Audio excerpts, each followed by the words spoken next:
Hello, this is Mr. Miller, and this is the second case that I'll be reading so you can practice your flowing skills in the fall of 2013 about Cuba, Venezuela, and Mexico. This particular case is about exporting food to Cuba. So, let's begin. Observation 1. Inherency. The United States federal government is using food as a weapon in its economic relations towards Cuba.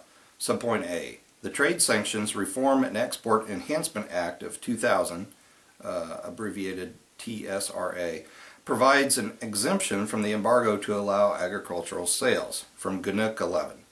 Trade Sanctions Reform and Export Enhancement Act of 2000, TSRA, requires the President to end any unilateral agricultural and medical sanctions. In addition, TSRA requires Commerce to authorize the export of agricultural commodities, including food, to Cuba.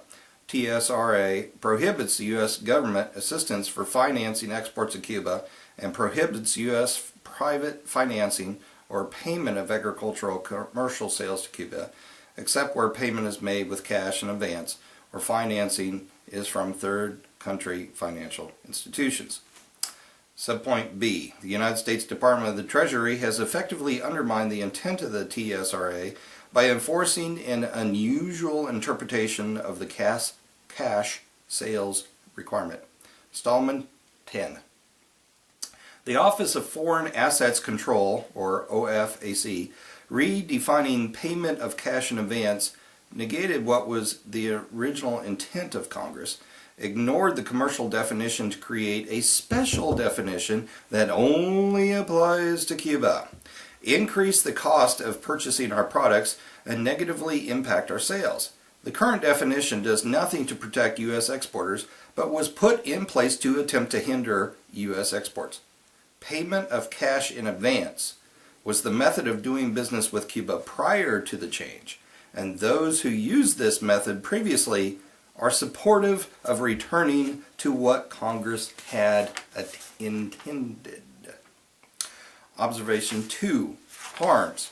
Food shortages produce chronic hunger among the Cuban people. Subpoint A. The Cuban system of food production is dysfunctional. From Fisk 10. In 2009, in a move more desperate than reform-minded, the Cuban government began to undertake small pilot initiatives ranging from the opening of government-administered retail merchandise outlets selling items in Cuban pesos, which previously could only be purchased with hard currency, to permitting dairy producers to supply milk locally rather than through the inefficient central distribution system. However, agricultural production in Cuba dropped 7.5% in the first half of 2010 compared with the same period in 2009, in spite of government movement to put more than 2.5 million acres of idle land in the hands of new producers to spur food production and reduce imports. At the same time, according to the Cuban National Statistics Office, foreign investment dropped 14.7% during the fall of 2010. Subpoint B. Chronic food shortages create hunger among the Cuban people. From Slosky 11. For instance, the American Association for the World's Health year-long study of Cuba concluded that the embargo itself has led to increased suffering and death in Cuba, a condition that has been aggravated by the passage of the Helms-Burton Act. The study found that the declining availability of foodstuffs, medicines, and such basic medical supplies as replacement parts for a 30-year-old X-ray machine is taking a tragic human toll. Therefore, we offer the following plan. The United States federal government will substantially increase its economic engagement toward Cuba by adopting the following measures. 1. Amending the Trade Sanctions Reform and Export Enhancement Act of 2000 to allow for the financing of agricultural sales in Cuba. Specifically, the U.S. financial institutions will be permitted to receive direct transfers and payment arrangements from Cuban financial institutions for the purpose of financing U.S. ag sales. 2. Providing the right without the necessity of a special license application for representatives of U.S. agricultural firms to travel to Cuba in order to facilitate U.S. ag sales. Let's go to observation 3, solvency. Economic engagement offers a superior solution. Subpoint A, increase ag sales best meets the food needs of the Cuban people. Huddleston, 10. Participants in the Brookings Institute study also considered the importance of permitting the financing of U.S. ag sales to Cuba. Expanding the scope of this trade may provide economic relief to Cuban citizens and thus help to empower them. Moreover, as economic openings create opportunities for micro and small enterprises and the use of property as collateral, credit and bank loan growth can strengthen an emerging middle class, which in many countries has been a critical force in pressuring governments for political freedoms. U.S. support in these areas will be critical.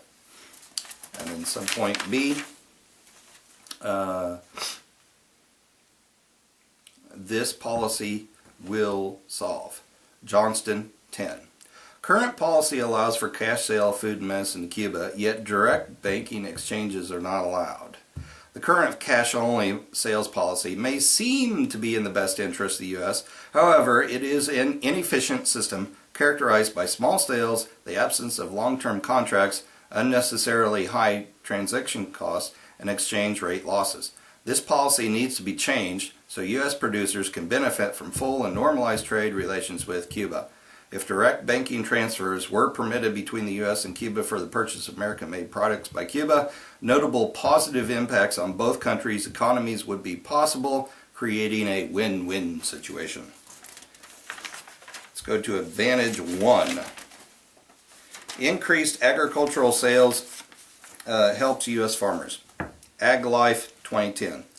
In 2009, U.S. exports to Cuba were $528 million, supported $1.6 billion in total business activity, and provided 8,600 jobs throughout the U.S. economy. If U.S. travel and financial restrictions are removed, up to $365 million per year in additional U.S. exports could result, requiring $1.1 billion in business activity and creating 6,000 more jobs. While the U.S. agriculture is expected or is estimated to receive major economic gains from increased exports, non-agricultural sectors such as the business and financial services, real estate, wholesale and retail trade, and healthcare are also important beneficiaries of increased exports to Cuba, receiving up to 45% of the gains in some cases. And with that, I am now open for cross-examination and points of clarification. And that's number 2.